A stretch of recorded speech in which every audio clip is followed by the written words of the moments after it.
The webinar is actually live.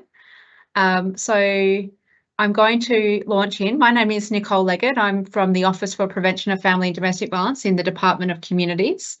And today we wanted to bring you a webinar to give you, I guess, some very early and initial information related to the government's funding announcements that they made last Friday, the 26th of April, which quite significantly impact on the operations of family and domestic violence response teams. So thank you for being here this afternoon. We really appreciate you taking the time, especially given that it was fairly short notice. I'll just start by acknowledging that we are joining you today from our Boorloo campus on Whadjuk Noongar Budja and pay my respects to elders past, present and emerging, and also acknowledge the traditional custodians of the lands that you are all joining us from today from all over Western Australia. I also wanted to introduce the people that you can see on the screen. So I have with me Fiona McQuiston, who's Manager of Family and Domestic Violence Response Team Central with the Department of Communities. And I also have with me two colleagues from Department of Justice and Western Australia Police Force. So without putting them too much on the spot, actually, I wondered if you could introduce yourself. Alan, could you go first?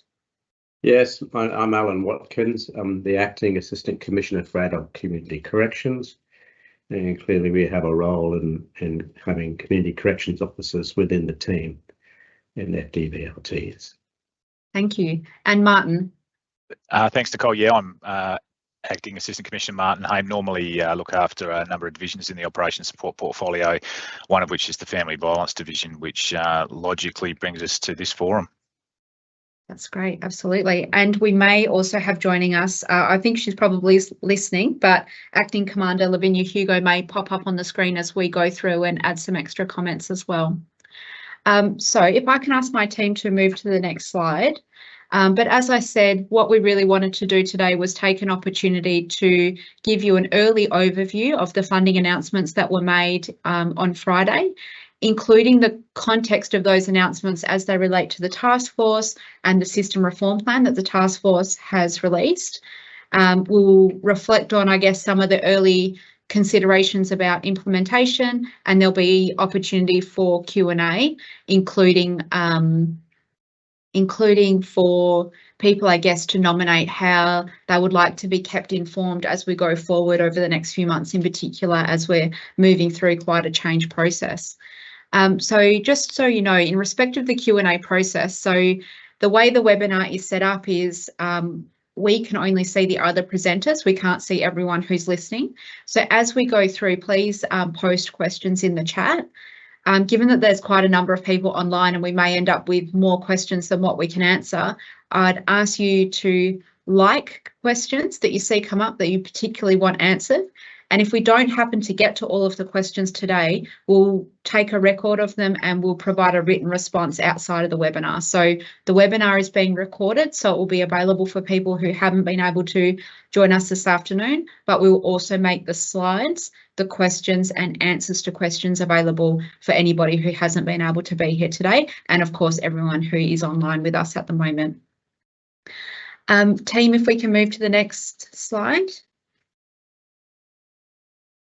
So I guess really for the first part of the webinar, I wanted to offer you an update on the Family and Domestic Violence Task Force, which has now concluded, and how that has essentially informed and influenced decisions made about family and domestic violence response teams. So as you know, the government established a Family and Domestic Violence Task Force in September of last year to convene for a period of 6 months.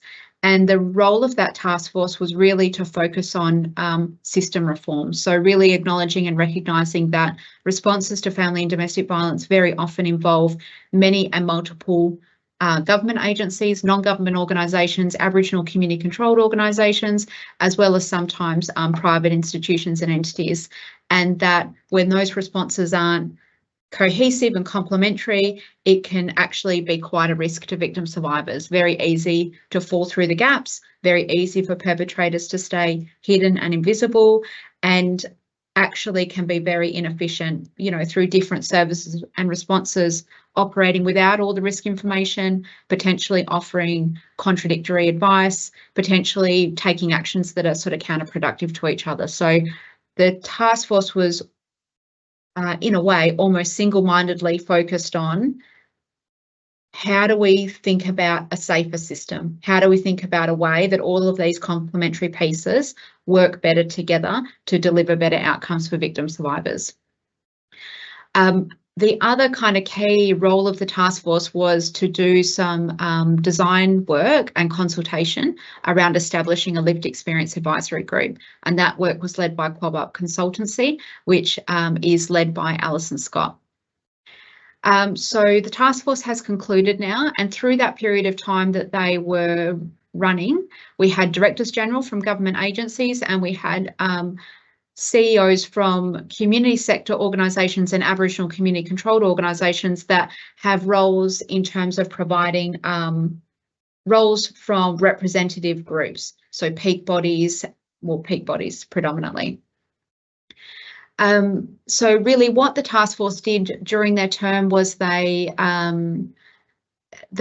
did targeted consultation, so particularly on the issue of system reform. They ran 5 workshops around Aboriginal family safety, and then also there was this statewide consultation process that occurred around the Lived Experience Advisory Group. And what we saw come out of the task force was somewhat iterative approach to action. So we saw some announcements made right at the beginning by the government around some really targeted things, including new disqualifying offences around firearms licences. We saw some commitments made around GPS monitoring of offenders. We saw a commitment around compulsory respectful relationships education through the Department of Education, Catholic Ed WA, and the Australian, I'm going to get the acronym mixed up, independent schools. So they were really keen, I guess, to take action as they went. And then on the 26th of April, we saw an announcement of funding, and we saw a release of a system reform plan, which I will get to in a moment. Katie, if I can get you to move to the next slide. So understanding, I suppose, that their brief was really about this systems focus. This is, I guess, a bit of a summary snapshot about what they chose to focus on in the task force in respect of how we get to a place where we've got safer systems for victim survivors in particular, and more complementary parts of an overall system response. So what they focused on was 4 foundational things: risk assessment, risk management, information sharing, and workforce development. And in the risk assessment space, really, I guess, bringing to that the understanding that that our understanding about individuals' particular circumstances of family violence and the response that should follow most fundamentally needs to be underpinned by an understanding of the risk and the unique vulnerabilities for that particular person, children, and family. And that risk assessment very often involves drawing out information both from the people who we are doing an assessment about, but also about the other services and agencies that might be engaged with that family. Linking to that is the risk management piece, which as family and domestic violence response teams is, you know, a big part of your bread and butter work, both the risk assessment and risk management. And that's really about understanding that risk management, is multifaceted. It often involves multiple different things. It's about having the opportunity to think about lots of different ways that we are either going to contain or manage the behaviours of the perpetrator, or ways that we might be trying to safeguard the victim survivor, including the children. So risk assessment, risk management being very interconnected. The other 2 things that they really focused on were workforce development and information sharing, understanding that information sharing is fundamental to risk assessment and risk management and that collaborative action, and that workforce development is really about equipping all the professionals in the system, regardless of where they are, with that kind of understanding about what their responsibilities are, their role is, and what are those key skills and knowledge that they need to have to perform their role. So really the work of the task force was this kind of holistic view about how do we build some fundamentals into the system along that continuum of risk assessment, risk management, information sharing, and workforce development. Thank you. So the vision that they, I suppose, organise themselves around, and the vision that sort of underpins the system reform plan that they developed, is a family and domestic violence response system that is collaborative, connected and organised around victim survivor safety, recovery and re-establishment, where all parts of the system provide trauma-informed, culturally safe and joined-up services to keep victim survivors safe and hold perpetrators to account.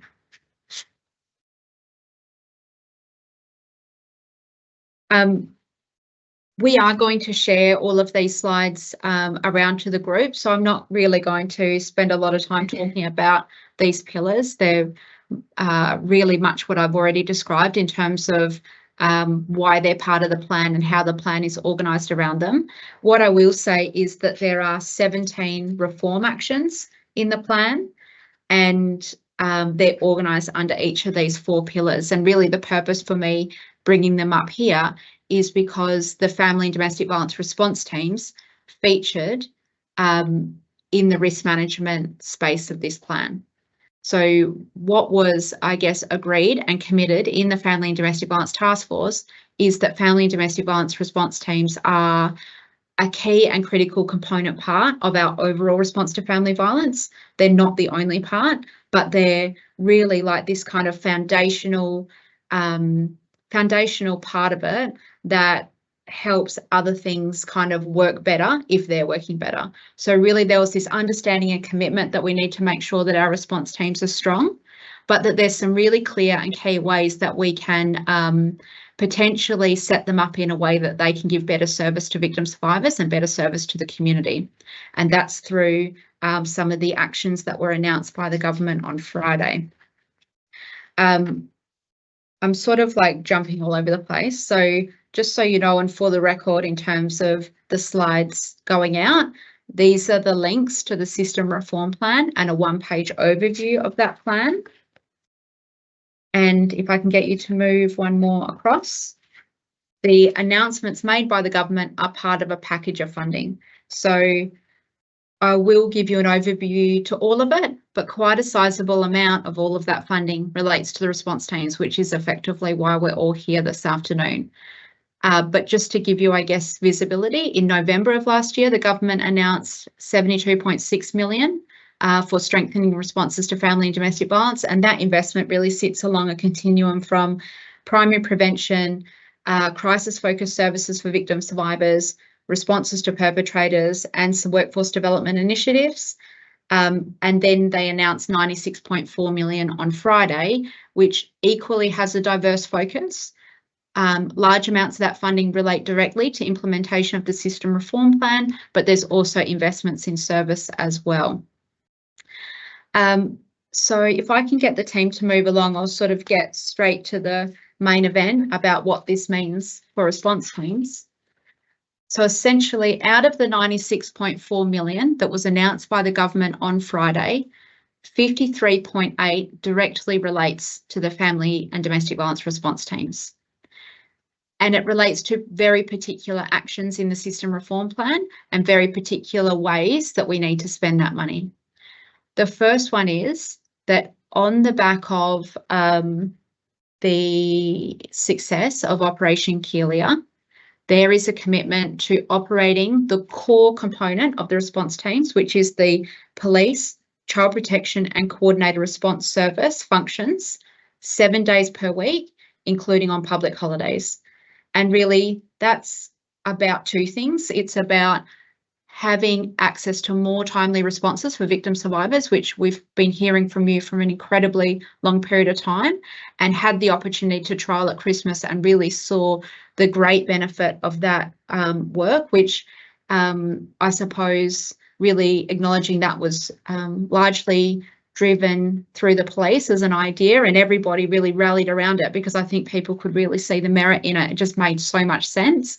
So having that opportunity to give it a go, having the opportunity to see the success that came from that, the government has been willing to commit funding to that. And what that funding looks like is the funding to resource the extra FTE that is required to operate on the weekends. So that is for child protection, it is for coordinated response services, and also there's a small amount of money to have child protection workers in the SOC, the State Operation Command Centre, which helps do some of that kind of centralised coordination and tasking some of that sort of real-time information sharing for police officers who might be on the way to an incident as well. So that's what is within that funding line.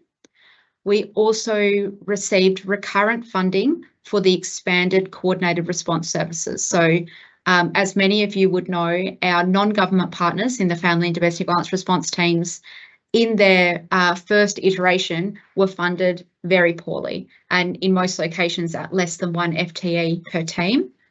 That funding was boosted up in 2020 during COVID, and it's been on a bit of a piecemeal basis since then. Sort of we haven't had any long-term commitments to it. This is a long-term commitment to operating the non-government component of the response teams at the higher level that they are.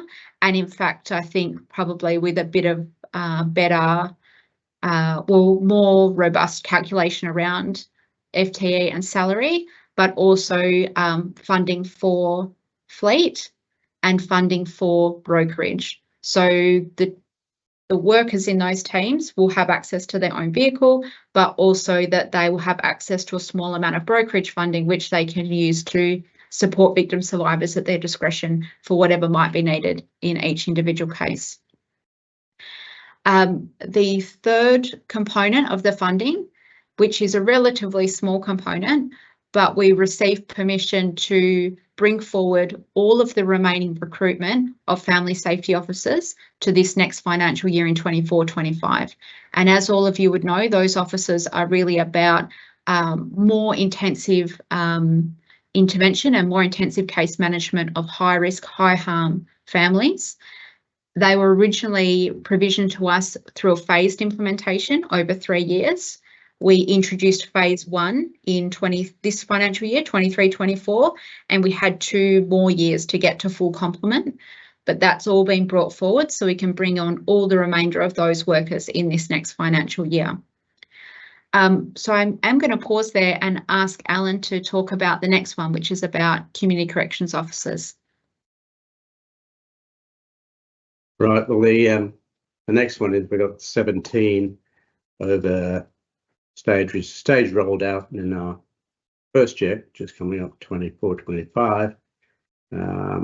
We've actually got 5, so it's 5 and then 4, 4 and 4 is the funding for community corrections officers.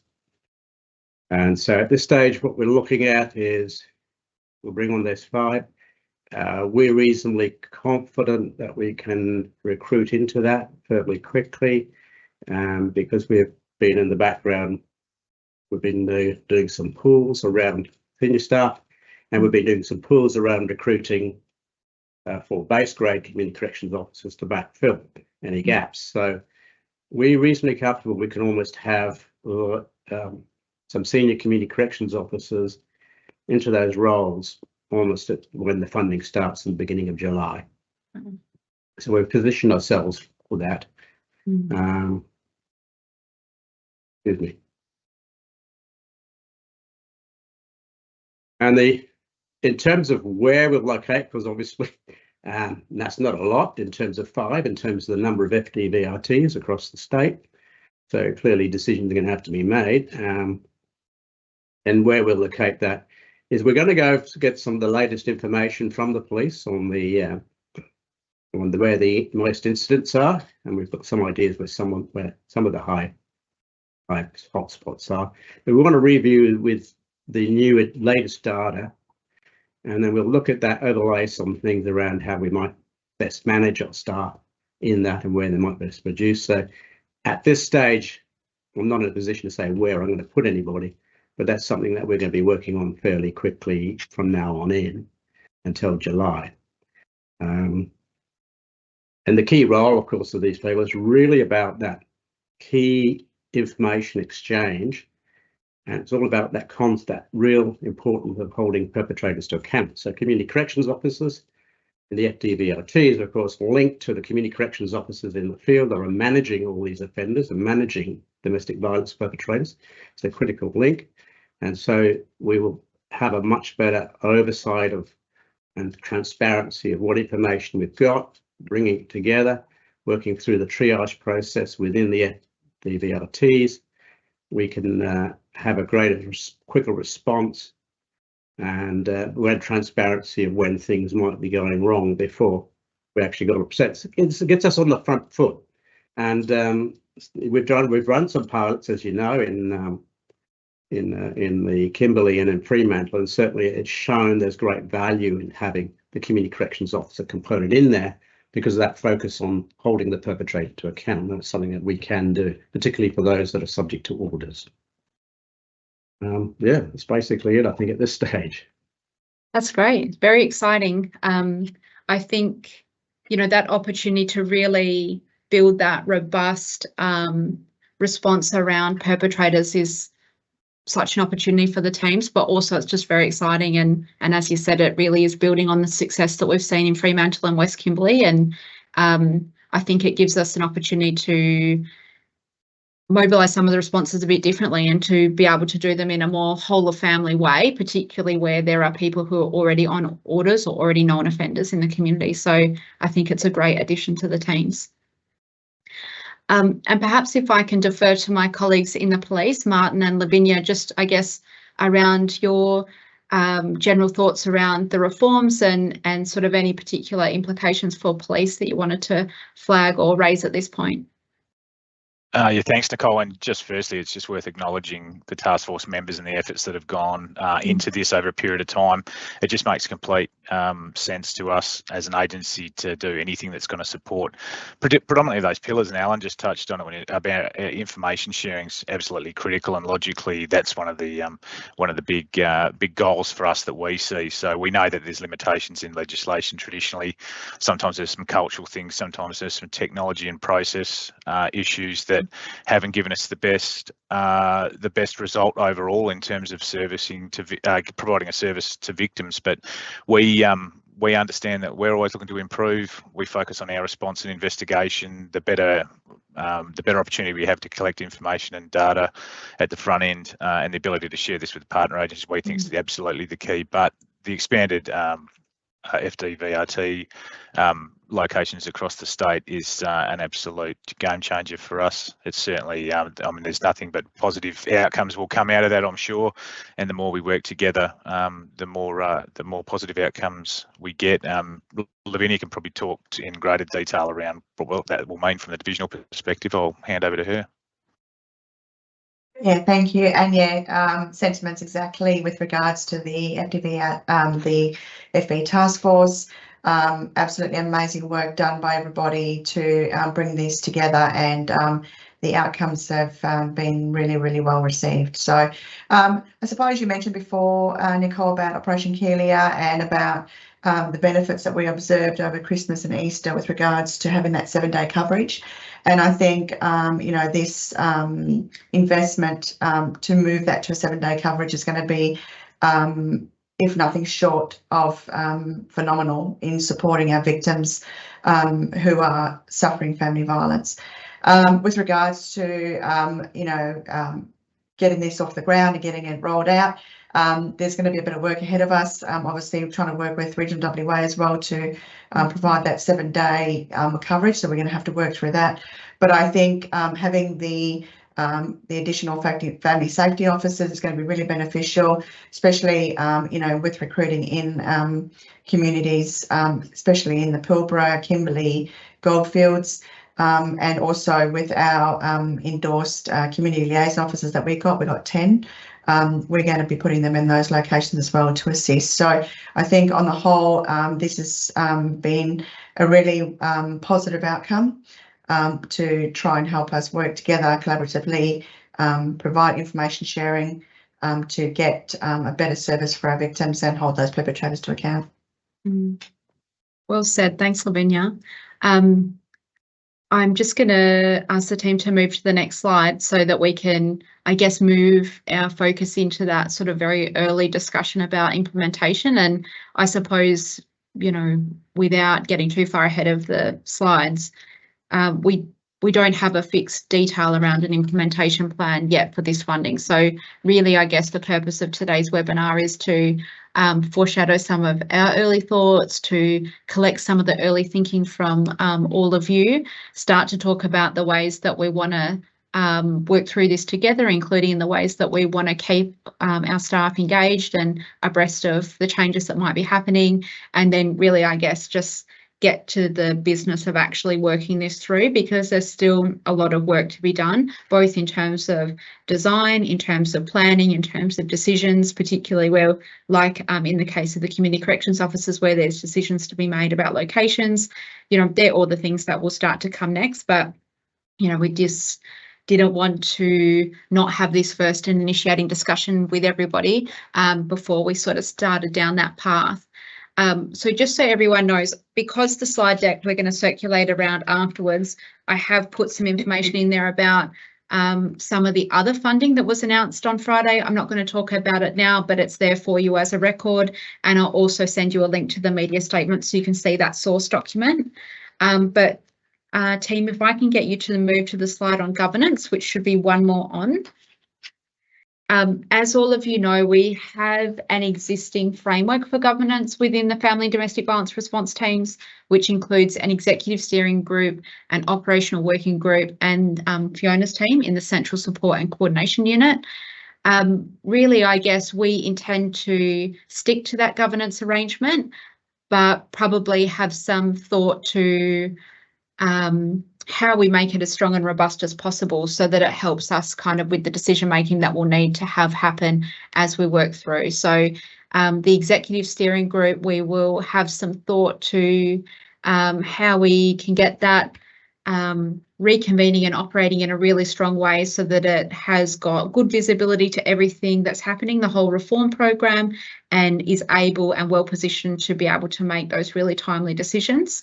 The operational working group has been meeting and operating and has a good base of membership, but drawing that connection back to the steering group will be really important. So we'll put some time and effort into that. And then similarly, the FDVRT central support and coordination has, it exists and, you know, is at full complement of staff. So really, it's just about making sure that we've got good alignment so that we are I guess, you know, all sort of marching in the same direction, really, in respect of the implementation. But I suppose, you know, moving on to the next slide, thinking about some of the early, I guess, thoughts and comments about what we might need to be taking into consideration as we move through this implementation program.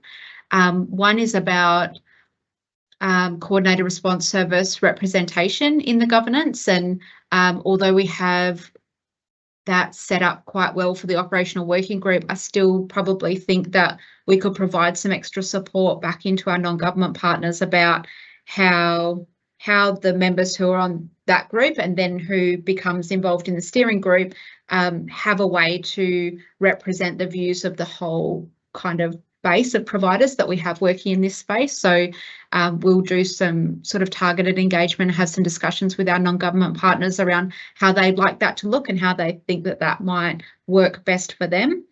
I think that we're well aware that these reforms aren't going to look the same in every area. So I guess part of the implementation process will be about what are the core things that need to be consistent and stay true to the model, and then where are the ways that we can have flexibility to think about place-based application. And I think there's lots of different examples or about how and when and why we're going to need to do that, particularly, you know, when we're talking about regional WA, because it's such a different application compared to the metropolitan area. So really just naming that there will be time and opportunity to be having those more localised discussions about what this reform means for me, for my team, and how we're going to layer these resources onto existing teams in particularly regional WA, but notwithstanding the metro conversations just as important. There's also thinking to be done really about kind of recalibrating in a sense. So with additional resources available, with the community corrections function, with family safety officers coming on board into the new teams, that they are really just about checking and resetting around roles and making sure that everyone's really clear so that we give everything the best chance for success. And I suppose one of the things in this space is, I can't remember, but I will provide it back when we send around the slides. I'm pretty sure we have resourcing for evaluation. So how we're setting up the teams for success from the beginning, but how we're setting up the evaluation at the beginning so that we know how we're going to define success in this space. Because I think we all know that the response teams, even in their composition, are not the single solution to family violence. So what does success look like from an FDVRT response? So do some of that definitional work at the beginning and then have ways to kind of interpret and measure against that as we move through. Which really is that thing about, you know, checking our assumptions and this kind of way to be supporting continual improvement. So really, I guess, how we are understanding what success looks like and then how we're supporting that in a real-time way. We will have new people coming into the team. So there's an issue about capability and how we are able to mobilise to support people to come into the teams who might not have worked in them before. If we think about 7-day-a-week models, that may look like rostering. You know, it might be different people that are working, and it probably is going to look different in different places and different regions. So we need to be conscious about how we're thinking about onboarding people to the teams and supporting people in those roles. I think we should always be thinking about how we manage the administrative burden of the response teams.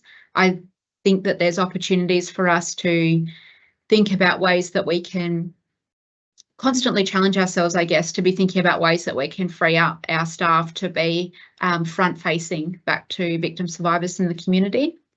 And really, I guess, be thinking about constantly how are we continually supporting that collaborative practice, because that's at essence what the teams are all about.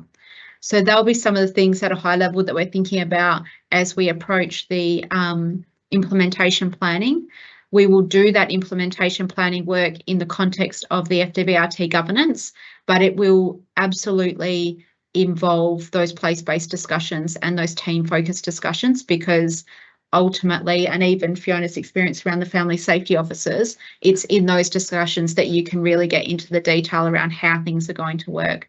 And I don't know, Fiona, if you wanted to talk about that. We do. Yeah, thanks. Thanks very much, Nicole. We're currently undertaking a lessons learned initiative after the first year implementation of the family safety service, so that when we move into the next year, which is just in a couple of months' time, we'll be far better prepared to onboard and deliver a service that's really meaningful as quickly as possible. So we're not waiting until the end to complete that evaluation. We're evaluating as quickly as possible and then implementing those changes early for success. Thanks, Fiona. No problem. I might just pause there and see if Alan or Martin or Lavinia wanted to add anything around some of those important early considerations. Nothing further from me at this stage, thanks. Yeah, I don't have anything specific. Thanks. Thank you. So really, I suppose now's the opportunity to start to hear questions from all of you, and we'll do our best to get through as many questions as we can in the time that's left. And probably just an open question to you, which comment on in the chat or contact us via email about how you would like to stay engaged. You know, what do you think are the best ways that we can communicate with you as we go? But we're going to start working through the questions. So Fiona, if I can get you to read it out quite loudly so people can hear, and then we'll absolutely. try and answer. So we've got one that CRS are invaluable and do amazing work. It would be nice to see that there is a consistent wage for CRS staff across the state, as the author is aware that some are being paid at different levels, ranging between level 4 and some level 7s. Okay. Thank you for that comment. It's certainly something that we can have a discussion about. I think we're meeting with CRS providers next week, is that right? Yeah. Yeah. So we on Wednesday, we'll be talking specifically with CRS providers about what these announcements mean for them, what it means for their contracts, how that's all going to be managed going forward. So that's certainly something that we can raise in that meeting and start a discussion around. Great, thank you. We've got another one. Great to see officers from adult community corrections. What are we doing about perpetrators aged around 15, 16 years? So young people.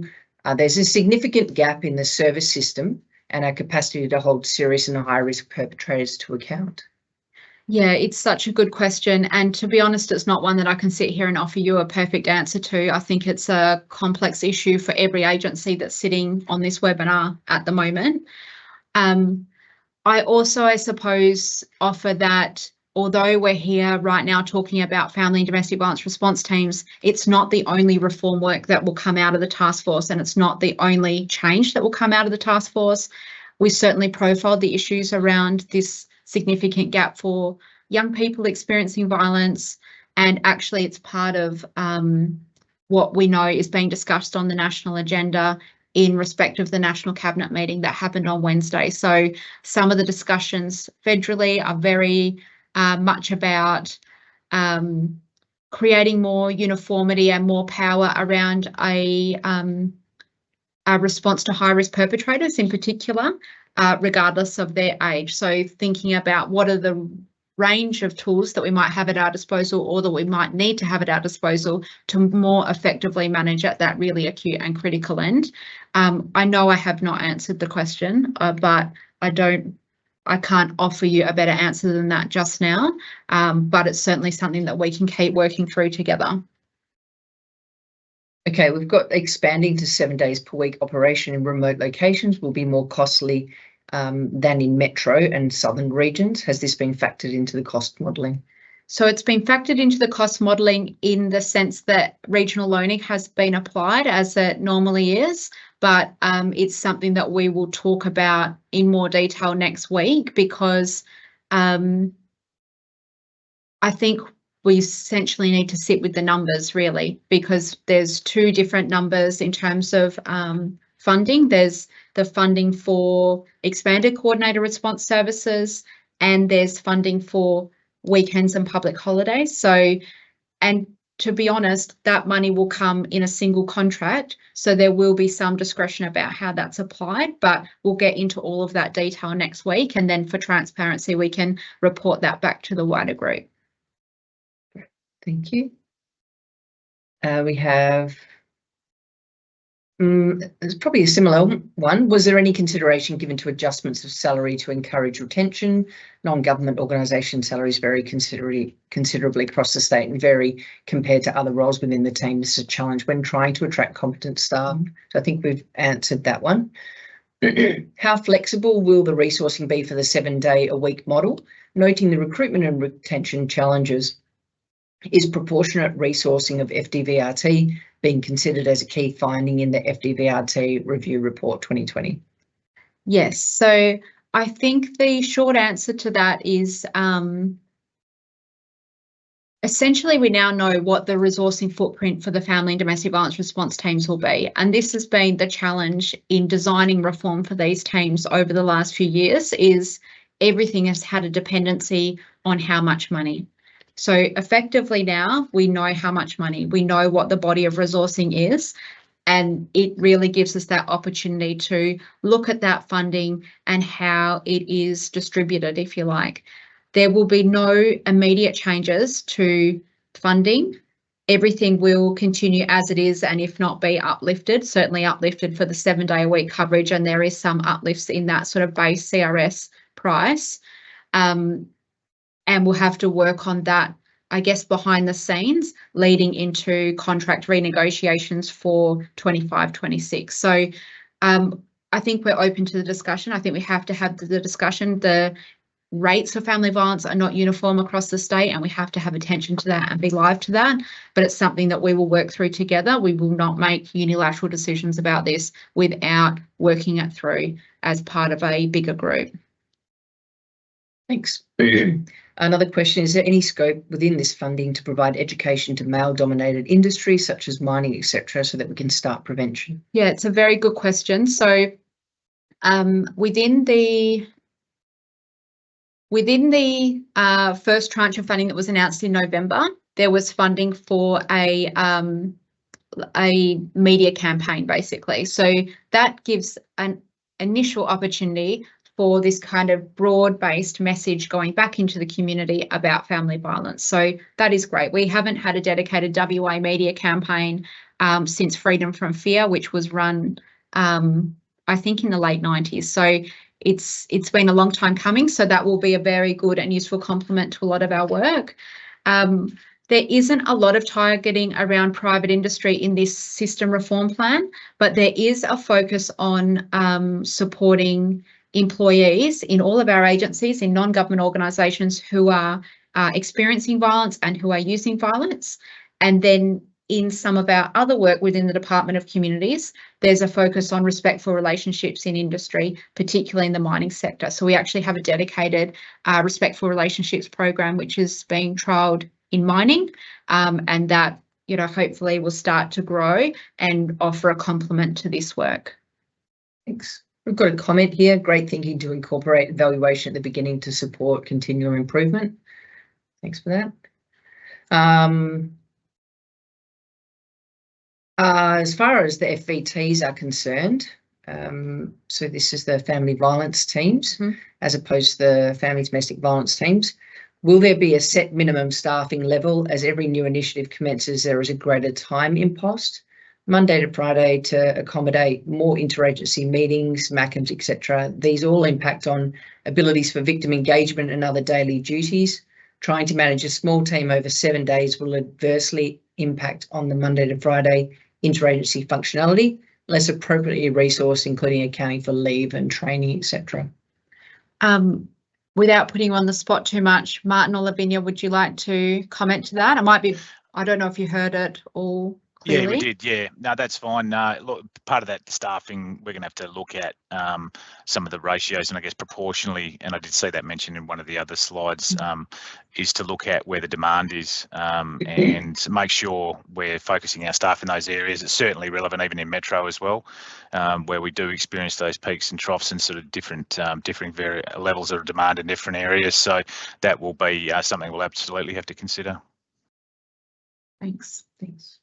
Can we please think about a differentiated response for culturally and linguistically diverse families, including CRS with inbuilt funding for in-person interpreters where safe to do so? Yeah, thanks. That's a really good comment. And I think the beauty of having like a discretionary budget within our non-government partners is that potentially some of that could go towards exactly that type of thing. So using interpreters for supporting engagement. I suppose one of the other things that we will be thinking about, but if I'm honest, it's probably going to be once we get over the hump of these more immediate reforms, is that connectivity of the response teams into their communities more broadly. And I know it's something that you work on, are always working on in terms of your stakeholder working relationships, but one of the opportunities that we had in the task force was that, you know, creating that buy-in through agencies like health, mental health and education. So, you know, what does that connection look like? When is it relevant and appropriate? How are we sort of supporting that continuity of response right through the system is sort of a bit of a, is something that there's a preparedness for, but something that we'll have to put some time and attention to. But that will come after this sort of first phase of reform that we're working on more immediately. Is there anywhere in the funding for opportunity to establish men's behaviour change programs across the state, and especially in remote areas, as this is absolutely crucial? Yeah. So within the FDVRT funding, there is no provision for that. So the 53 million that I've talked about is for those very specific things that we've talked about, and we don't have any ability to divert from those particular initiatives. In the money that was announced in November, there was a commitment to expanding men's behaviour change programs. There was a commitment from the government to continue with the breathing space service in Headland, which up to that point had been funded by Lottery West. and there was a commitment for 3 new men's behaviour change programs in regional WA, and those locations have been announced, and they are Southwest, Great Southern and Wheatbelt as those, locations. So we certainly know that that's not enough, that, it might get us to a program in each region, but it's nowhere near statewide coverage, but that's what that next, that is where this most immediate funding is going. We have a couple more questions. They're sort of specific to staffing levels. One is that we have 1 FDV worker in our district. I am assuming more FTE will be created. Can I jump in and just say that we'll bring that up with the CRS lead discussions on Wednesday? Yep. And I mean, if second guessing the purpose for asking, there is not an expectation that our workers who are working Monday to Friday are also going to be working on the weekends. So it's additional funding for additional and separate FTE. And we've got another one with the funding for 7 days per week coverage. Do we know what this will look like for community staff? So I think the answer is it might look different in every location. So we probably will start to approach that as a group, but also region by region, because it might even look different initially as it does in a more longer term arrangement, but we'll have to work that through. When will the changes be expected to take effect? So we have the money for these things from the 1st of July, but in reality, it will be a bit more of a sequenced implementation. So the next time that we come back together, we'll come back with a bit more of a schematic around timing and when you can expect these things to start coming online. And even if we're setting dates around when things are coming online, there's obviously dependencies around recruitment, there's dependencies around reallocation of resourcing. So, we'll talk about, probably spans of time when people can expect to see changes come. Will there be set areas the funding is spent on? For example, a CRS provider receives a certain number of dollars. Will there be a direction for them to spend on staff and brokerage funding and not spend on admin, such as new office space? Yes, the answer to that question is yes. When we contract to community sector services, they have very specific specifications, and part of that process is essentially a dialogue about how funds are being spent. So absolutely, all of those things are considered. We've got another one for the family violence teams. Is there a consideration to remove the seconded FTEs and full-time FTEs within the teams? Family violence has essentially become a specialised role and it takes time to train new staff up to a high standard, especially as more external services are being implemented. Yeah, that is something that does come up in conversation. There's various models being considered. Certainly, there's some historical approach to how these have been staffed. The specialist skills is absolutely recognised, and we're actually only talking about it this morning. So in the metropolitan region, they will be promoting some opportunities for consideration by our executive around how we can better service that. Logically, we're competing with some of our frontline brethren as well to a certain degree, but as we obviously meet that recruitment targets and we'll be able to sort of put some stability around the workforce, that's absolutely something that would come into consideration. Thank you. A question came through before you got to one of the slides, but you might want to expand on it a little bit. What representation will the CRS be provided in the Executive Steering Committee and the Operational Working Group? Well, Fiona, can I get you to answer the Operational Working Group part first, and then we'll talk about the steering committee? Yeah, absolutely. We have a minimum of 3 CRS CEOs or service leads in the Operational Working Group. And how we've managed so far when we're meeting with them, because they are not keen to speak on behalf of everyone because they don't feel that they can, whenever some ideas are raised or some concerns are raised and solutions are identified, we then take that back to the broader CRS. So all CRS get to have a say, and then we'll vote on the outcomes and we'll discuss next steps. And so there's always a consensus for CRS. So there is good representation on the operational working group. I think you're right, we can refine it, because that was one of the hurdles that we found was how do we best get the voices of all 9 CRS in the room. And as far as the Executive Steering Committee is concerned, the original agreement was that we would have the PEAK sit on that group, the Centre for Women's Safety and Wellbeing and Stopping Family Violence. But I think one of the things that we'll be talking to you about next week is, and when I say talking to you, I mean our Coordinated Response Service partners, is whether you're still happy with that arrangement, whether you'd like to consider something different, and we can have that discussion about CRS representation on the Executive Steering Committee. Excellent. I've got the last one now, unless someone else posts another question. Are all the family safety officers going to be working with higher risk victim survivors with FDVRTs? We're hearing some are working in primary prevention project officer type roles. Would you like me to answer that? Yes, please. Okay, so as you heard me say a little earlier, we're doing lessons learned now on our first year rollout. We're very dedicated to the family safety service officers, both roles, the coordinator and the family safety support worker, working with the highest risk of high harm, not just victims, but also perpetrators. So the difference in these roles is that they can engage with perpetrators. They cannot provide a men's behaviour change program, but they can certainly have conversations with perpetrators where it's safe for them to do so. So they have to do a risk assessment before they engage with the perpetrator. But they should be engaging with both perpetrators and victim survivors. These families or individuals do not have to have children in order to be part of their casework. They do not have to have come through the FDVRT, but it is the model is preferred that way.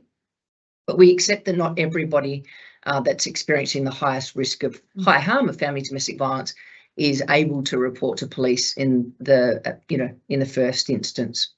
So yes, they are dedicated to working with the highest risk victim survivors and the highest risk perpetrators. If they're working in the primary prevention project officer type roles, that will come out in the lessons learned that we're currently undertaking. There is an 80-20 rule with these positions, and if it's 80% very clear guidelines, they do have practice guidelines as well, very clear guidelines about how they will perform their work, but they're non-statutory. And the 20% is for the district, acknowledging that every district has a different need and there might be different ways of onboarding these case loads and people with different needs in their community. So I probably need to know a little bit more detail around that to answer it any more than that, but they're absolutely committed to a smaller cohort that need significant more attention to avoid the risk. Thanks, Fiona. No problem. Did we get any more questions? I have no more questions, sir. So I guess just to wrap up, again, I wanted to thank everyone for their time. We know it is an impost, and especially on a Friday and at short notice. So thank you very much for your time. We will come back when we've got some more detail for you about the implementation and what you can expect, but also we'll be looking for ways to keep as open channel of communication as possible so that you know what's going on, you know what the decisions are that are being made, and that you've got an opportunity to take part in those decisions, not necessarily through a forum like this, but something that's a bit more interpersonal, whether that be a workshop or a meeting or the like in your district. So thank you again for your time. Thank you to my co-presenters, Fiona, Alan, Martin and Lavinia. Thank you for being available, considering I'm pretty sure I only told Alan and Martin about it yesterday. So really appreciate you making the time. And we'll get all of this information around to everyone. So a copy of the PowerPoint slides and a link to a recording of the webinar if you've got other members in your team who you think might like to take time to watch it. Thank you very much. Thank you.